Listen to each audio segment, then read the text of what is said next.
Hello viewers, welcome to our channel Beta Q Solutions. मैं विश्वजीत और आज हम शुरू करने वाले हैं सीएसएस का पहला क्लास। ये क्लास सीएसएस का इंट्रोडक्शन क्लास होने वाला है जिसमें हम सीएसएस के सिंटैक्स के बारे में डिस्कशन करेंगे। ये क्लास शुरू करने से पहले अगर अभी तक भी हमारे चैनल को सब्सक्राइब नहीं किया है तो आज ही सब्सक्राइब कर लीजिए और पास में जो बेल का आइकन है उसे भी प्रेस कर लीजिए ताकि हमारे चैनल पे जो नए वीडियो अपलोड किए जाएंगे उसका नोटिफिकेशन आपको पहले मिल जाएगा। तो चलिए शुरू करते हैं आज का क्लास। पहले हम देखेंगे कि CSS क्या होता है और किसके लिए ये CSS को यूज किया जाता है। सो CSS stands for cascading style sheet. ये एक स्टाइल शीट होता है जहाँ पे बहुत सारे स्टाइल्स के कोड लिखे जाते हैं। ये आगे हम डिस्कस करेंगे कि ये स्टाइल शीट क्या होता है और स्टाइल शीट में जो स्टाइल्स के कोड लिखे जाते हैं वो किस हिसाब से लिखे जाते हैं। पर CSS का जो पूरा फुल फॉर्म होता है वो होता है कैस्केडिंग स्टाइल शीट। CSS को खास करके UI डिजाइन के लिए यूज किया जाता है। UI डिजाइन का मतलब यूजर इंटरफेस। आप एक वेबसाइट ओपन कर रहे हैं, ब्राउजर पे ब्राउज कर रहे हैं, तो जो स्क्रीन आपके सामने आ रहा है, जो डिजाइन आपके सामने आ रहा है, उसे यूजर इंटरफेस कहते हैं, जो CSS से डिजाइन किया जाता है। क्यों? क्योंकि जो HTML कंपोनेंट होते हैं, अगर हम उसे डायरेक्टली HTML कंपोनेंट को यूज करके कोई वेबसाइट बनाएंगे तो वो इतना अच्छा प्रेजेंटेबल फॉर्मेट में नहीं होगा। पर अगर हम उसमें CSS डालेंगे तो ये यूजर को देखने के लिए, यूज करने के लिए कंफर्टेबल होता है। और इसका सबसे बड़ा चीज ये होता है कि जो रेस्पॉन्सिव डिजाइन बनाए जाते हैं वो CSS भी हेल्प करता है वो रेस्पॉन्सिव डिजाइन बनाने के लिए। मेनली ये HTML एलिमेंट्स को, कंपोनेंट्स को अरेंज करता है स्क्रीन के ऊपर, पोजीशनिंग करता है स्क्रीन के ऊपर, पेपर के ऊपर, या फिर किसी अलग मीडिया में आप अगर उसे दिखाना चाहते हैं, प्रिंट करना चाहते हैं या पब्लिश करना चाहते हैं, तो आप CSS से ये सारे HTML एलिमेंट्स को बहुत अच्छी तरह से आप दिखा पाएंगे। अब जो साइट आप देख रहे हैं, कोई वेबसाइट ओपन कर रहे हैं, ये सारा का सारा जो है वो CSS का उसमें बहुत ही यूज किया गया है। जो आपको आंखों के दिख रहा है, जितना स्मूथ यूजर इंटरफेस होता है, इतना अच्छा दिखता है, कलर कॉम्बिनेशन हो, इमेज का जो प्लेसमेंट हो, जो एनिमेशन हो रहा है, वो सारा चीजें अभी कंट्रोल किया जाता है CSS से।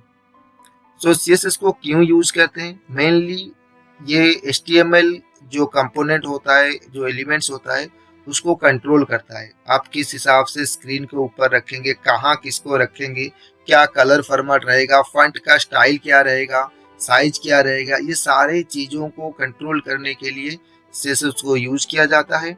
इससे और एक अच्छी चीज बनती है, जो टाइम होता है वो बच जाता है। क्योंकि CSS का यूज करने से क्या होता है, बहुत सारे लाइन ऑफ कोड्स आपको लिखना कम हो जाएगा। जब आप CSS से कोई डिजाइन बना रहे हैं तो लाइन ऑफ कोड जितना HTML से होता था, ये CSS से बहुत कम हो जाएगा।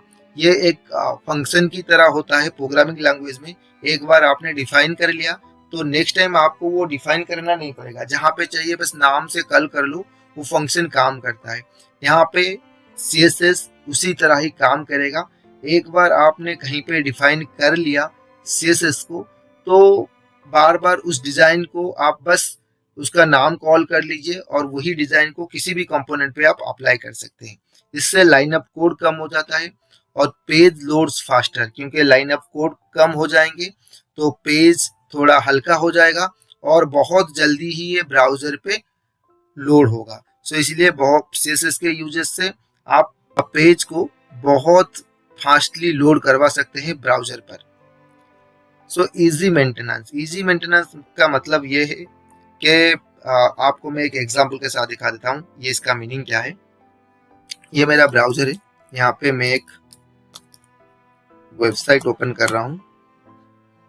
ये मेरे कंपनी का वेबसाइट है जो मैं यहाँ पे ओपन किया हुआ हूँ। देखिए ये मेरा पूरा का पूरा कंपनी का वेबसाइट यहाँ पे खुला।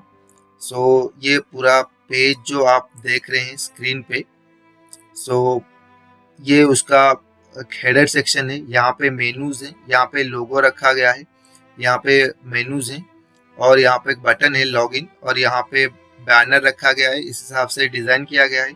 आप जब नीचे तक चलेंगे इसे देखिए डिजाइन किया गया है और ये नीचे पे कुछ फुटर्स रखे गए हैं। मान लीजिए आप यहाँ पे किसी भी मेनू पे चले जाइए, मैंने यहाँ पे मार्केटिंग के अंदर ऑनलाइन ब्रांडिंग वाले पेज पे जा रहा हूँ। देखिए ये जो ऊपर वाला जो सेक्शन है जहाँ पे कुछ सोशल नेटवर्किंग के आइकन रखे गए हैं, कुछ मेनूज हैं और ये जो मेनू बार है और ये जो फुटर वाला पार्ट है ये सभी में कॉमन है। जो भी पेज में ओपन करूंगा ये सारे चीजें, जो हेडर वाला पार्ट है, जो फुटर वाला पार्ट है, ये हेडर वाला पार्ट और ये फुटर वाला जो पार्ट है ये कॉमन आपको मिलेंगे। मतलब हर पेज पे यही वाला डिजाइन मेनू का, लोगो का और हेडर मेनू का फुटर कॉमन है। सो क्या हुआ है यहाँ पे हर पेज पे ये कॉमन रखा गया है। मान लीजिए मुझे ये लॉगिन का जो बटन है अभी ऑरेंज कलर में दिखा रहा है, मुझको ग्रीन कलर में चाहिए, तो मैं क्या कर सकता हूँ, बस इसका सीएसएस चेंज कर दूंगा। तो जितने भी पेज मेरे यहाँ पे यूज हुए हैं ये सारे पेज में ये लॉगिन वाला बटन अभी ग्रीन कलर में आ जाएगा। मान लीजिए उसी तरह मेरा फुटर भी हर पेज पे कॉमन है। तो मान लीजिए ये जो बॉर्डर लाइन है जहाँ पे मेरा ईमेल आईडी, मोबाइल नंबर और एक चार्ट विद इसका लिंक रखा गया है, मान लीजिए ये वाला जो रो है ये अभी ऑरेंज कलर में रखा गया है। मान लीजिए इसको मैं ग्रीन कलर करना चाहता हूँ, तो आराम से जाके मैं सीएसएस पे अगर चेंज कर दूंगा तो सारे पेज पे ये डिजाइन ऑटोमेटिकली चेंज हो जाएगा। तो इससे क्या होगा, आराम से जितने भी, मान लो मेरे इस वेबसाइट में 100 पेजेस है और सब में ये वाला बार यूज हुआ है और लॉगिन वाला बटन यूज हुआ है, तो अगर एक जगह पे मैं चेंज कर दूंगा, एक पेज पे, सीएसएस पेज पे अगर मैं चेंज कर दूंगा, ये सभी पेज पे ऑटोमेटिकली रिफ्लेक्ट कर जाएंगे। तो बहुत ही आसानी से 100 पेज हो या कहीं भी उससे ज्यादा पेज हो, आराम से सभी पेज में आराम से चेंज हो जाएंगे। इसीलिए ये कहा गया है कि सीएसएस से अगर आप वेबसाइट को कंट्रोल कर रहे हैं, वेबसाइट का बहुत सारा पार्ट अगर आप सीएसएस से बनाए हुए हैं, तो आपका जो मेंटेनेंस है वेबसाइट का ये बहुत ही आसान हो जाएगा। सो आराम से आप मेंटेनेंस कर सकते हैं। सो जैसे कि मैंने कहा सीएसएस रेस्पॉन्सिव डिजाइन के लिए यूज किया जाता है। ये वाला पॉइंट वही बोल रहा है कि मल्टीपल डिवाइस कंपैटिबिलिटी के लिए सीएसएस को यूज किया जाता है। मतलब आप सीएसएस से रेस्पॉन्सिव साइट, कोई भी डिवाइस पे आप साइट ओपन कीजिए, वो साइट अच्छी तरह से वेरी स्मूथली ओपन होगा अगर आप सीएसएस से पूरा पार्ट कंट्रोल किए हुए हैं। सो ये जो काम होता है सीएसएस का, ये एक वेब पेज के लिए बहुत ही इम्पोर्टेंट होता है। ये सारा चीज मेंटेन होना, काम करना बहुत ही इम्पोर्टेंट है। वेब पेज के लिए चाहिए ये सारा चीज होना। सो थोड़ा हिस्ट्री है। CSS created and maintained by a group of people within the W3C। W3C एक ऑर्गेनाइजेशन है जो वेब इंडस्ट्री में, जो वेब टेक्नोलॉजी में जो भी कंसेप्ट, जो भी टेक्नोलॉजी मार्केट में आता है उसको स्टैंडर्डाइज करने के लिए ये W3C एक ऑर्गेनाइजेशन होता है, वर्ल्ड वाइड वेब कंसोर्टियम। ये ये स्टैंडर्डाइजेशन करता है कि सपोज मान लीजिए कोई नया टैग आया या कोई नया प्रॉपर्टी आया सीएसएस में, ये W3C स्टैंडर्डाइजेशन होना चाहिए इंटरनेशनल मार्केट में यूज होने के लिए। W3C ऑर्गेनाइजेशन के अंडर में एक सीएसएस वर्किंग ग्रुप होता है जो सीएसएस को मेंटेन करता है और बनाया भी उसी ने है।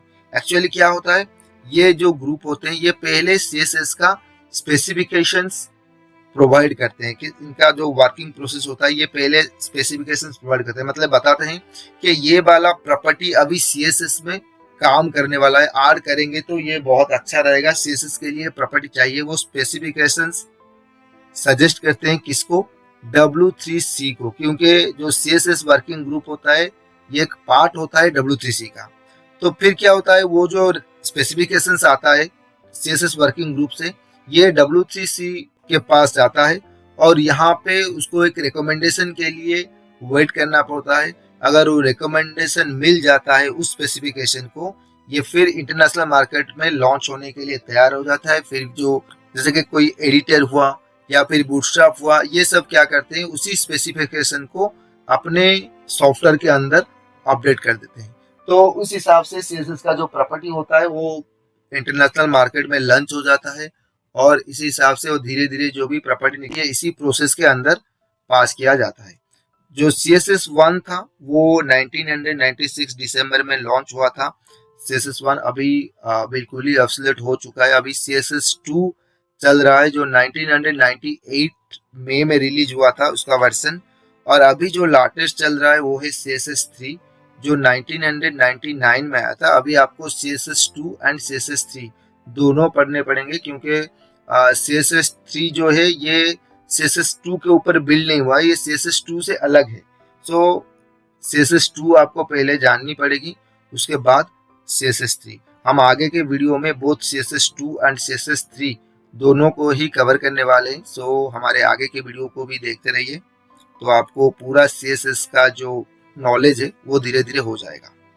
सो अब हम बात करते हैं CSS के सिंटैक्स के बारे में। सो सबसे इम्पोर्टेंट होते हैं CSS का इसका सिंटैक्स। ये सिंटैक्स थोड़ा पढ़ने में थोड़ा कॉम्प्लिकेटेड लगेगा, पर इतना भी कॉम्प्लिकेटेड नहीं है। आप आराम से अगर एक दो बार प्रैक्टिस कर लेते हैं तो ये आराम से आप कर सकते हैं। सो सिंटैक्स CSS का, सो CSS में कुछ स्टाइल रूल्स होते हैं। ये स्टाइल रूल क्या होते हैं, जब आप HTML में पढ़ रहे थे तो ये होता था कि आप कहीं पे कुछ कलर करने के लिए, फॉन्ट का डिजाइन करने के लिए, फॉन्ट को बड़ा करने के लिए, फॉन्ट फैमिली चेंज करने के लिए कुछ स्टाइल्स आप अप्लाई करते थे, तो उसी स्टाइल्स को यहाँ पे स्टाइल रूल्स कहते हैं। और स्टाइल जैसे कि कहा मैंने, स्टाइल रूल एक फार्मूला होता है कि आप कैसे स्टाइल शीट के ऊपर कोड लिखेंगे। So how to write codes on style sheet. तो आपको स्टाइल रूल समझना पड़ेगा। तो स्टाइल रूल वही होता है कि किस हिसाब से आपको कोड लिखने हैं स्टाइल शीट के ऊपर। और ये स्टाइल रूल्स जो होता है ये कुछ सिलेक्टर्स कंटेन करता है और कुछ डिक्लेरेशन प्रॉपर्टी होती है जो आपको जाननी होगी। ये सिलेक्टर क्या होता है और ये डिक्लेरेशन प्रॉपर्टी कैसे डिक्लेयर किया जाता है, ये बस आपको यहाँ पे समझना है। पर स्टाइल रूल्स में क्या होता है, कुछ सिलेक्टर्स होते हैं और डिक्लेरेशन प्रॉपर्टी को डिक्लेयर करने के लिए कुछ मेथड्स होते हैं, किस हिसाब से हम लिखेंगे प्रॉपर्टी को। प्रॉपर्टी यहाँ पे वही चीज होता है जो HTML में एट्रीब्यूट्स कहा जाता है।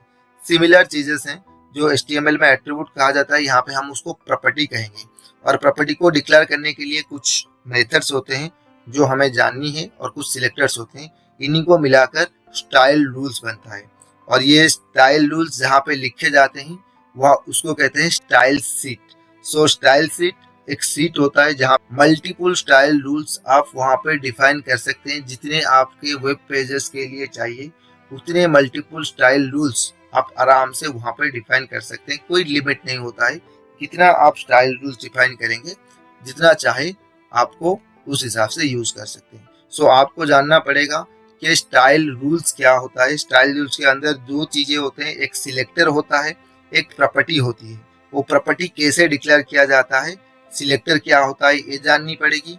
और आप स्टाइल रूल को किस हिसाब से स्टाइल शीट के ऊपर रखेंगे, ये दो चीजें आपको बस जाननी है सिंटैक्स में।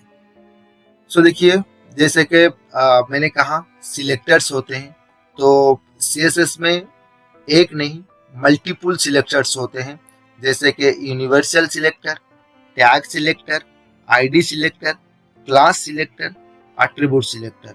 ये 5 सिलेक्टर हम अभी जानेंगे, फिर आगे भी कुछ छोटे मोटे सिलेक्टर्स हैं जो जानेंगे, पर फिलहाल के लिए तो ये 5 सिलेक्टर आपको जानने होंगे। और उसी तरह जो स्टाइल शीट होता है, इसका भी 3 टाइप का होता है यहाँ पे। एक तो इंटरनल स्टाइल शीट, दूसरा एक्सटर्नल स्टाइल शीट, तीसरा इनलाइन स्टाइल शीट। मतलब आपको पहले 5 सिलेक्टर और ये 3 स्टाइल शीट आपको जाननी होगी CSS सिंटैक्स के अंदर, उसके बाद जाके आप कोड लिख सकते हैं। तो ऐसा लग रहा है कि बहुत सारी चीजें हैं जो जाननी होगी, पर अब नहीं है, सारी चीजें एक ही जैसे हैं, आराम से याद रह जाएंगे आपके। सो पहले जानते हैं स्टाइल रूल क्या होता है। जैसे कि मैंने आगे कहा, style rule contain selector and declaration property. कुछ सिलेक्टर होता है जाननी होगी आपको, कुछ डिक्लेरेशन प्रॉपर्टी, कुछ सिलेक्टर कुछ डिक्लेरेशन प्रॉपर्टी, ये दोनों को मिला के स्टाइल रूल्स में हम लिखेंगे। सो सिलेक्टर्स जो होता है वो HTML टैग के ऊपर अप्लाई किया जाता है। HTML टैग को ही पॉइंट किया जाता है सिलेक्टर्स। वो डायरेक्टली टैग हो सकता है या फिर टैग को मॉडिफाई करने के लिए, रिप्रेजेंट करने के लिए कुछ ऐसे नाम हो सकते हैं जो टैग के ऊपर अप्लाई किए जाएंगे। ओके, जैसे कि मान लीजिए यहाँ पे एक टैग है h1, HTML में टैग है h1। HTML में जब आप टैग लिखेंगे तो एंगल ब्रैकेट के अंदर लिखना होता है, क्योंकि HTML is a markup document. तो मार्कअप डॉक्यूमेंट में हमें एंगल ब्रैकेट यूज करना पड़ता है। This is not a markup document, so इसीलिए आपको एंगल ब्रैकेट की जरूरत नहीं है। पर आप सिलेक्टर जब लिखेंगे तो आप ऐसे इस तरह से h1 लिख सकते हैं। और प्रॉपर्टी डिक्लेयर करने के लिए पहले तो आपको ऐसे कर्ली ब्रेसेस चाहिए, उसके अंदर कुछ प्रॉपर्टी डिफाइन करने होंगे। जैसे कि मैंने यहाँ पे एक एग्जांपल दिया है, कलर कलोन रेड। ये पूरा का पूरा होता है उसका डिक्लेरेशन प्रॉपर्टी। प्रॉपर्टी को डिक्लेयर करने के लिए ये मेथड होता है। और इसमें क्या होता है, पहले तो दो कर्ली ब्रेसेस रहते हैं, एक ओपन कर्ली ब्रेसेस, दूसरा क्लोज कर्ली ब्रेसेस। सो एक जो लिखा गया है वहां पे कलर, इसे कहते हैं प्रॉपर्टी। और एक कलोन दिया गया है जिसे उसके बाद लिखा गया है रेड, जिसे कहते हैं वैल्यू। प्रॉपर्टी और वैल्यू को सेपरेट करने के लिए कलोन दिया जाता है, और एंड में सेमीकोलन की भी यूज की जाती है। ये वेरी इंपॉर्टेंट है। एक प्रॉपर्टी जब खत्म होगा आपको सेमीकोलन देके इंडिकेशन देना पड़ेगा कि यहाँ पे प्रॉपर्टी खत्म हो रहा है, ये एक वाला प्रॉपर्टी जो है खत्म हो रहा है। सो ये पूरा का पूरा होता है द डिक्लेरेशन ऑफ प्रॉपर्टी। एक तो सिलेक्टर, दूसरा प्रॉपर्टी। आपको याद रखने होंगे कि सिलेक्टर में आप HTML टैग यूज कर सकते हैं, या फिर कुछ ऐसा नाम भी दे सकते हैं जो उस टैग पे अप्लाई होगा। और प्रॉपर्टी में आपको इस हिसाब से डिफाइन करना है। यहाँ पे मैंने एक एग्जांपल दिया गया है, कलर रेड, मतलब h1 में जो लिखा जाएगा उसका कलर रेड करने के लिए हम ये सिलेक्टर यूज कर रहे हैं। देखिए जैसे कि वहां पे मैंने सिंटैक्स दिखाया था, ये यहाँ पे इस हिसाब से लिखे जाते हैं, h1 कलर रेड। अगर आप CSS के साथ लिखेंगे तो आपको इस हिसाब से लिखना पड़ेगा। यहाँ पे एक प्रॉपर्टी डिफाइन किया गया है कलर रेड, और दूसरे एग्जांपल में मैंने दो प्रॉपर्टी डिफाइन किए हैं, एक तो कलर रेड, दूसरा बॉर्डर 1 पिक्सल। सो अगर आप मल्टीपल प्रॉपर्टीज डिफाइन कर सकते हैं, और सेमीकोलन आपको देना पड़ेगा एक प्रॉपर्टी को एंड करने के लिए। इस हिसाब से दूसरे प्रॉपर्टी शुरू करेंगे, उसी तरह प्रॉपर्टी का नाम रहेगा, कॉलन रहेगा, वैल्यू रहेगा, सेमीकोलन। तो चाहे आप मल्टीपल प्रॉपर्टी एक सिलेक्टर के अंदर, एक स्टाइल रूल के अंदर डिफाइन कर सकते हैं, या फिर एक स्टाइल शीट के अंदर आप मल्टीपल स्टाइल रूल्स डिफाइन कर सकते हैं। जैसे कि मैंने यहाँ पे h1 पे एक स्टाइल रूल डिफाइन किया गया है, p का एक स्टाइल रूल डिफाइन किया हुआ है। सो h1 के लिए कुछ प्रॉपर्टी डिफाइन किए हैं, और p के लिए एक प्रॉपर्टी यहाँ पे डिफाइन किया गया है। ये जो प्रॉपर्टी हमने यहाँ पे डिफाइन किया गया है किसके लिए यूज हुए, हम एक एक करके आगे के वीडियो में जानेंगे कि प्रॉपर्टी जो होता है, जैसे कि बॉर्डर 1 पिक्सल जो लिखा गया इसका काम क्या है, टेक्स्ट अलाइन का काम क्या है, मार्जिन जो यूज हुआ है इसका काम क्या है। ये आगे के हम वीडियो में जानेंगे कि ये प्रॉपर्टी किसके लिए यूज होती है। बस अब सिर्फ देख लीजिए कि किस हिसाब से हमें ये स्टाइल रूल्स बनाने होते हैं। यहाँ पे मैंने एग्जांपल दिए हैं, एक में बस एक ही प्रॉपर्टी यूज हुआ है, दूसरा एग्जांपल में मैंने दो प्रॉपर्टी यूज की है, मतलब आपको दिखाया कि अगर मल्टीपल प्रॉपर्टी यूज करेंगे तो किस हिसाब से करेंगे। और तीसरे में मैंने मल्टीपल स्टाइल रूल्स यहाँ पे यूज किया हुआ है h1p, और उसके अंदर मैंने मल्टीपल प्रॉपर्टी डिफाइन किए गए हैं। सो आपको अभी थोड़ा बहुत तो समझ में आ गया होगा कि स्टाइल रूल्स किस हिसाब से डिफाइन किए जाते हैं। सो नेक्स्ट हम देखते हैं कि स्टाइल शीट जो होता है, हमने 3 तरह का स्टाइल शीट पढ़ा था। So internal style sheet, external style sheet, inline style sheet. ये स्टाइल शीट क्या होते हैं? पहले तो इंटरनल स्टाइल शीट क्या होता है, जहाँ पे ये स्टाइल रूल्स जो हैं और HTML कोड जो हैं, अगर वो एक पेज के अंदर लिखे जाते हैं, मतलब HTML पेज के अंदर अगर स्टाइल रूल्स और HTML कोड दोनों को लिखे जाएंगे, उसे हम कहेंगे इंटरनल स्टाइल शीट। तो उसी तरह अगर स्टाइल रूल्स का पेज अलग होगा और HTML का पेज अलग होगा तो हम उसे कहेंगे एक्सटर्नल स्टाइल शीट। मतलब यहाँ पे दो पेज इन्वॉल्व होंगे, एक CSS के लिए, एक HTML के लिए। HTML वाले पेज को तो आप .html से सेव करेंगे, पर CSS वाले पेज को आपको सेव करना होगा .css। ये .css होता है cascading style sheet. So external style sheet को कहते हैं कास्केडिंग स्टाइल शीट। और इनलाइन स्टाइल शीट क्या होता है? ये कुछ अलग पेज नहीं होते हैं, ये कुछ अलग सेक्शन भी नहीं होते हैं। ये जहाँ पे HTML के टैग लिखे जाते हैं और HTML टैग के पास हम एट्रीब्यूट यूज करते हैं, उसी एट्रीब्यूट के अंदर ही वैल्यू स्पेसिफाई किया जाएगा। The style tools are defined with the HTML tag. HTML tag के अंदर ही डिफाइन किया जाएगा जैसे एट्रीब्यूट यूज किए जाते हैं, और ये सिर्फ उसी इंडिविजुअल एलिमेंट पे ही अप्लाई किया जाएगा। और ये HTML डॉक्यूमेंट के अंदर होगा, इसीलिए यहाँ पे एक सिंगल पेज ही यूज होगा, HTML वाला पेज, और उसी के अंदर ही ये सेव होगा। सो ये होता है तीनों तरह का style sheet, internal style sheet, external style sheet, inline style sheet. और हमने अभी सिलेक्टर जो पढ़ा 5 टाइप का सिलेक्टर से, तो एक एक करके देखेंगे। मतलब अभी पहले क्या करेंगे, हम टैग सिलेक्टर का जो था, टैग सिलेक्टर हम पहले देखेंगे और इंटरनल स्टाइल शीट के साथ हम एग्जाम्पल देखेंगे। अगर टैग सिलेक्टर को हम इंटरनल स्टाइल शीट के साथ करेंगे तो किस हिसाब से करेंगे। सो देखिए, इंटरनल स्टाइल शीट जैसे कि कहा, जहाँ पे जिस पेज में HTML का कोड रहेगा और स्टाइल शीट का कोड रहेगा, उसे हम कहेंगे इंटरनल स्टाइल शीट्स। इसलिए हमें एक ही पेज चाहिए यहाँ पे, HTML का पेज, और HTML के पेज के अंदर एक हेड सेक्शन होता है जहाँ पे हमें ये स्टाइल डिफाइन करने पड़ेंगे। एक तो हमें एक टैग लेना पड़ेगा, स्टाइल टैग, और उसके अंदर लिखना पड़ेगा type equal to text class CSS। और यहाँ पे कुछ प्रॉपर्टी मैंने डिफाइन किए हैं। टैग सिलेक्टर में क्या होता है, जो टैग HTML में यूज होता है, H1 टैग यूज होता है, तो हम यहाँ पे उस टैग का नाम यूज करेंगे विदाउट एंगल ब्रैकेट। अगर हम CSS में टैग सिलेक्टर यूज कर रहे हैं, मतलब H1 जो है, मैंने जो एग्जांपल पे दिखाया है आपको अभी, जो H1 यहाँ पे यूज हुआ है वो एक टैग सिलेक्टर है, क्योंकि H1 के नाम पे एक टैग है HTML में ऑलरेडी।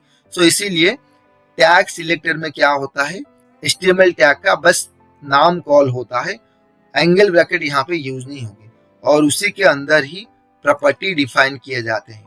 और बॉडी में क्या होगा, जैसे कि मैंने कहा, बॉडी और HTML पेज के अंदर ही यहाँ पे लिखा जाएगा।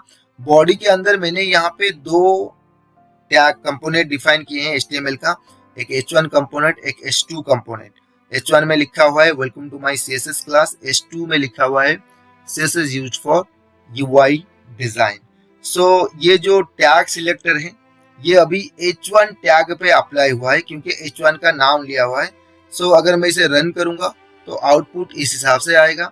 जो H1 वाला टैग है उसका कलर रेड आएगा, क्योंकि मैंने लिखा है कलर रेड और टेक्स्ट अलाइन सेंटर, और जो ब्राउजर पे टेक्स्ट अलाइन होगा वो सेंटर पे आएगा।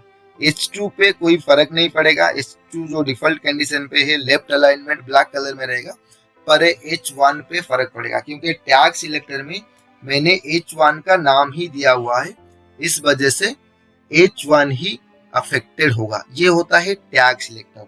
और इंटरनल स्टाइल शीट, जैसे कि हमने लिखा हुआ है एक ही पेज के अंदर HTML का कोड, स्टाइल शीट का कोड, और स्टाइल शीट का जो कोड रहेगा वो हमेशा हेड सेक्शन में रहेगा, क्योंकि हेड सेक्शन में वही कोड रखे जाते हैं जो कभी ब्राउजर पे रन नहीं होंगे, आउटपुट नहीं दिखाएंगे। सो बॉडी में जो रखे जाएंगे वो आउटपुट दिखाएंगे, पर यहाँ पे HTML वाला जो कंपोनेंट है उसको CSS से कंट्रोल किया जा रहा है। So this is the example of tag selector with internal style sheet. उसी तरह सेकंड हम देखेंगे ID सिलेक्टर विथ वही इंटरनल स्टाइल शीट हम यूज कर रहे हैं, पर यहाँ पे टैग सिलेक्टर के जगह पे हम ID सिलेक्टर यूज कर रहे हैं।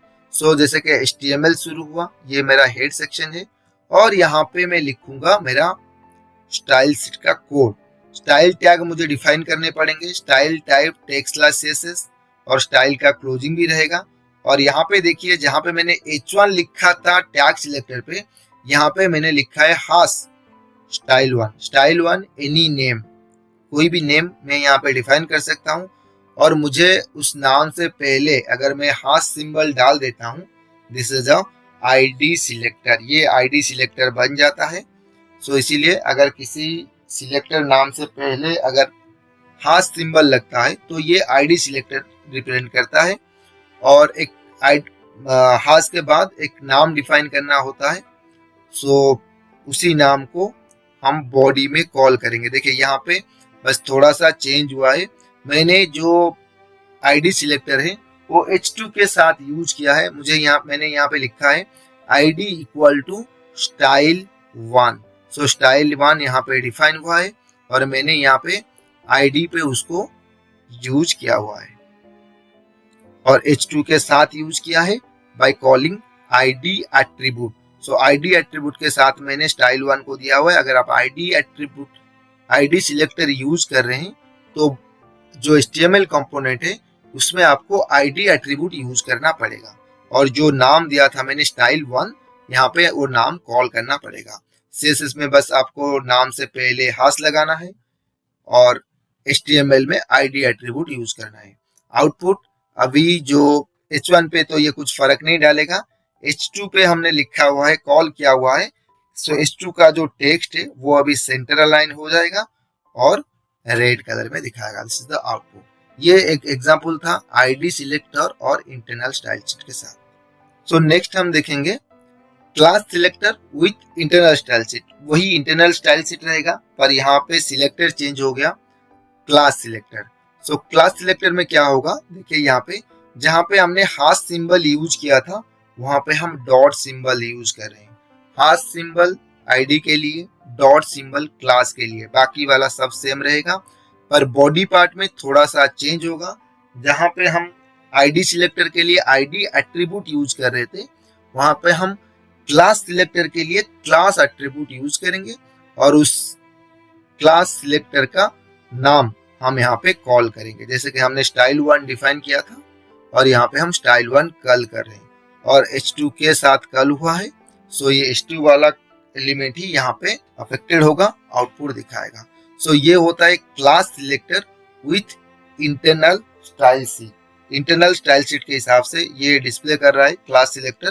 This is the example of class selector with internal style sheet. बस आईडी सिलेक्टर और क्लास सिलेक्टर में डिफरेंस यही है, आईडी सिलेक्टर में आप हाश सिंबल यूज कीजिए और क्लास सिलेक्टर में उसी जगह पे आपको डॉट सिंबल यूज होगा। और HTML में आपको आईडी सिलेक्टर के लिए आईडी एट्रीब्यूट यूज करना पड़ेगा और क्लास सिलेक्टर के लिए आपको क्लास एट्रीब्यूट यूज करना पड़ेगा। और H2 के ऊपर अप्लाई हुआ था, H2 वाला कंपोनेंट ही यहाँ पे अफेक्टेड होगा। सो आईडी सिलेक्टर और क्लास सिलेक्टर जो होता है वो दोनों सेम तरह का होते हैं, बस हाश डॉट ये डिफरेंट है और यहाँ पे आईडी क्लास ये डिफरेंट है। पर ये दोनों अगर सेम है तो दोनों को क्यों रखा गया है स्टाइल शीट में, इनका रोल क्या होता है, दोनों को कहाँ कहाँ पे यूज किया जाता है, किस जगह पे यूज किया जाता है। सो बात यह है कि जो आईडी सिलेक्टर था ये क्लास सिलेक्टर से पहले निकला हुआ है। आईडी सिलेक्टर पहले बहुत आगे CSS1 में आईडी सिलेक्टर से काम किया जाता था। फिर धीरे धीरे क्या हुआ, जो एक लैंग्वेज है जावास्क्रिप्ट, स्क्रिप्टिंग लैंग्वेज, उस लैंग्वेज को भी आईडी एट्रीब्यूट चाहिए HTML कंपोनेंट को एक्सेस करने के लिए। सो CSS भी बोल रहा है मुझे आईडी एट्रीब्यूट चाहिए, जावास्क्रिप्ट भी बोल रहा है मुझे आईडी एट्रीब्यूट चाहिए। सो इस वजह से क्या प्रॉब्लम हुआ, तो जिस HTML कंपोनेंट पे आईडी एट्रीब्यूट वाले CSS यूज किए जाते हैं उसको जावास्क्रिप्ट एक्सेस नहीं कर पाता था। अगर जावास्क्रिप्ट एक्सेस हो गया तो उस पे CSS अप्लाई नहीं हो पाता था क्योंकि दोनों को आईडी एट्रीब्यूट ही चाहिए। तो इस वजह से उस प्रॉब्लम को सॉल्व करने के लिए आईडी को थोड़ा अब्सोल्यूट कर दिया गया, मतलब रख दिया गया, ज्यादा यूज नहीं होता है और उसके जगह पे CSS के लिए निकल आया class selector. So class selector CSS में यूज होगा, जावास्क्रिप्ट अगर यूज होगा तो उसके ऊपर वो आईडी पे काम करेगा। सो इस वजह से अब क्या हुआ, तो अगर एक HTML कंपोनेंट पे हम चाहें तो CSS भी अप्लाई कर सकते हैं, जावास्क्रिप्ट से भी काम कर सकते हैं। सो आपको आगे जब भी काम करने होंगे तो आपको ये रिकमेंडेड किया गया है ज्यादा से ज्यादा आप क्लास सिलेक्टर के साथ ही यूज करें, क्योंकि टैग सिलेक्टर में क्या होगा, कोई डिजाइन अगर आप टैग सिलेक्टर के साथ दिखा रहे हैं तो प्रॉब्लम यह है कि उस HTML डॉक्यूमेंट में जितने भी उसी नाम से टैग होंगे वो सारे अफेक्टेड हो जाएंगे। तो इससे थोड़ा बहुत आपको प्रॉब्लम हो सकता है। और आईडी सिलेक्टर को जैसे मैंने कहा कि आईडी सिलेक्टर का अगर कहीं पे जावास्क्रिप्ट काम करना पड़ेगा वहां पे उस कंपोनेंट पे, HTML कंपोनेंट में, तो वहां पे आपको प्रॉब्लम हो सकती है। सो यूज कीजिए आप क्लास सिलेक्टर, ये अच्छा रहेगा क्योंकि एक बार डिफाइन कर दिया जिस कंपोनेंट पे आपको चाहिए बस कॉल कर दीजिए क्लास, उस स्टाइल का नाम, उस डिजाइन का नाम, जैसे कि यहाँ पे मैंने style1 रखा है तो उसी कंपोनेंट पे ही ये अप्लाई हो जाएगा। तो इसलिए आपको क्लास सिलेक्टर ही रिकमेंडेड किया जाता है कि आप ज़्यादा से ज़्यादा क्लास सिलेक्टर के साथ प्रैक्टिस कीजिए CSS का कोड लिखना। सो नेक्स्ट हम देखते हैं tag selector with external style sheet. फिर हम back to tag selector, but हमें यहाँ पे एक्सटर्नल स्टाइल शीट के साथ काम करना है। एक्सटर्नल स्टाइल शीट जैसे मैंने कहा था, सो यहाँ पे क्या होगा, CSS का कोड जो होगा वो HTML पेज के अंदर लिखा नहीं जाएगा।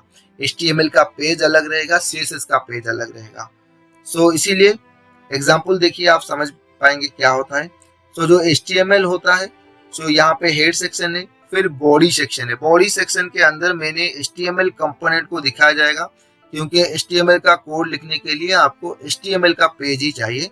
जैसे कि मैंने बॉडी सेक्शन के अंदर यहाँ पे HTML का कंपोनेंट डिफाइन किया गया है, और यहाँ पे मैंने सेपरेट से एक पेज बनाया है mystyle.css, एक नया पेज है, और जिसमें मैंने CSS का बस कोड लिखा है, और मैंने टैग सिलेक्टर यूज किया है। देखिए ध्यान से, इसके सामने ना हाश है ना डॉट है, सो इस वजह से ये एक टैग सिलेक्टर है। और यहाँ पे मैंने दो प्रॉपर्टी यूज की हैं, जैसे कि कलर और टेक्स्ट अलाइन प्रॉपर्टी यूज हुआ है। सो अब क्या होगा, ये CSS तो अलग पेज हो गया, ये HTML तो अलग पेज हो गया, दोनों में कोई लिंक नहीं है। सो ये अभी रन करेंगे HTML पेज को तो ये काम नहीं करेगा। तो इसीलिए हमें पहले क्या करना पड़ेगा, उस CSS पेज को HTML पेज से लिंक करना पड़ेगा। लिंक करने के लिए आपको हेड सेक्शन में लिंक टैग यूज करना पड़ेगा। HTML में हम ऑलरेडी पढ़े थे लिंक टैग, पाव आइकन दिखाने के लिए हम लिंक टैग यूज कर रहे थे। सो यहाँ पे हम लिंक टैग यूज करेंगे, और उसमें कम से कम ये दो एट्रीब्यूट होने चाहिए लिंक टैग में। एक तो href में रखा जाएगा उस CSS का नाम, जैसे कि मैंने इस CSS को सेव किया है mystyle.css, इसलिए मैंने यहाँ पे mystyle.css का नाम दिया हुआ है।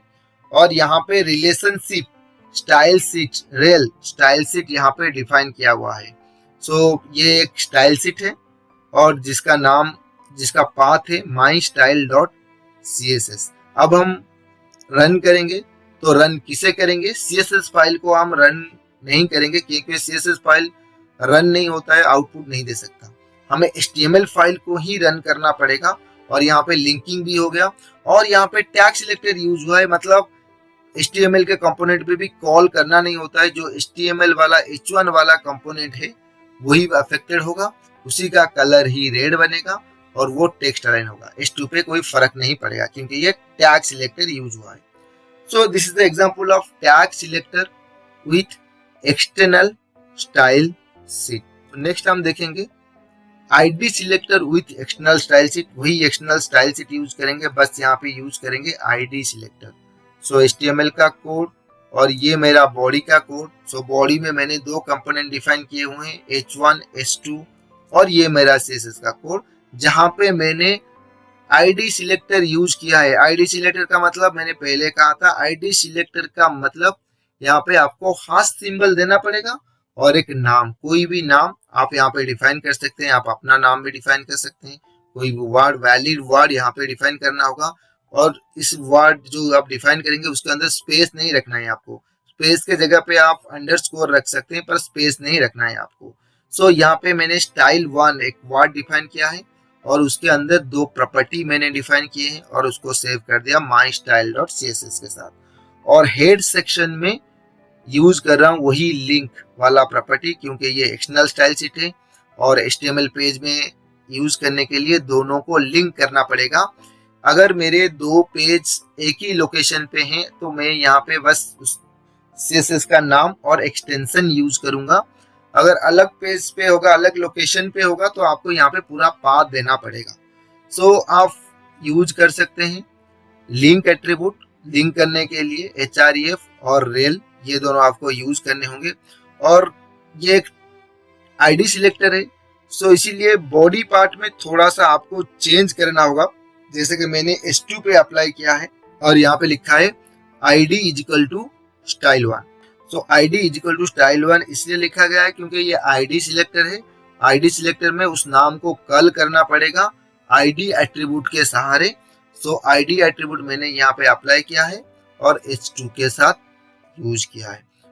इससे क्या होगा, अभी आपको आउटपुट आ जाएगा जो H2 वाला जो कंपोनेंट है जहाँ पे लिखा है CSS used for UI design, ये अभी अफेक्टेड हो जाएगा colour red text align centre. H1 पे कुछ फर्क नहीं पड़ेगा क्योंकि स्टाइल 1 वाला जो है वो ID सिलेक्टर H2 पे अप्लाई किया गया है। ये है example ID selector with external style sheet. Next हम देखेंगे class selector with external style sheet. वही टाइल शीट रहेगा पर यहाँ पे क्लास सिलेक्टर यूज होगा। बॉडी पार्ट में देखिए वही दो कंपोनेंट है। और क्लास सिलेक्टर जैसे कि आगे भी मैंने बताया था, क्लास सिलेक्टर के लिए आपको डॉट सिंबल यूज करने पड़ेंगे। और प्रॉपर्टी मैंने डिफाइन किया, इसको सेव कर लिया माई स्टाइल डॉट CSS और उसे हेड सेक्शन में मुझे लिंक करना पड़ेगा इस हिसाब से। Link href my style dot CSS। My style dot CSS से आपको लिंक करना होगा, रिलेशनशिप डिफाइन करना होगा और एक छोटा सा काम बॉडी पार्ट में करना होगा। जिस कंपोनेंट पे चाहिए उस कंपोनेंट पे आपको इस हिसाब से कॉल करना होगा। Class equal to style 1, class selector use कर रहे हैं इसलिए क्लास एट्रीब्यूट और जो नाम मैंने डिफाइन किया था स्टाइल 1 यहाँ पे मैं डिफाइन कर रहा हूँ। This is the example of class selector with external style sheet.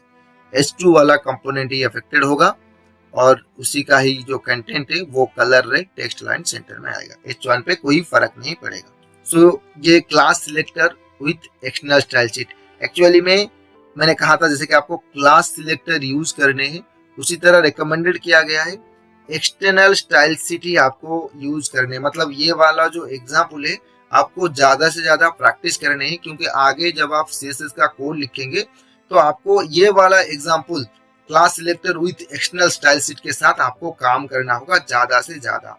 तो आपको ये वाला जो डिजाइन जो एग्जाम्पल मैंने बताया उस पर ज्यादा फोकस कीजिए।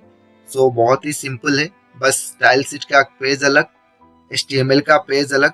और ये क्यों अलग किया गया है और क्यों रिकमेंडेड किया जा रहा है कि आपको यूज करना है external style sheet instead of internal style sheet, ये आप आगे चलिए, थोड़ा आगे वीडियो के आगे चलिए तो हम जब एक दो असाइनमेंट करेंगे तो आपको पता चल जाएगा मैंने क्यों बोल रहा हूँ कि एक्सटर्नल स्टाइल शीट का आपको यूज करना है।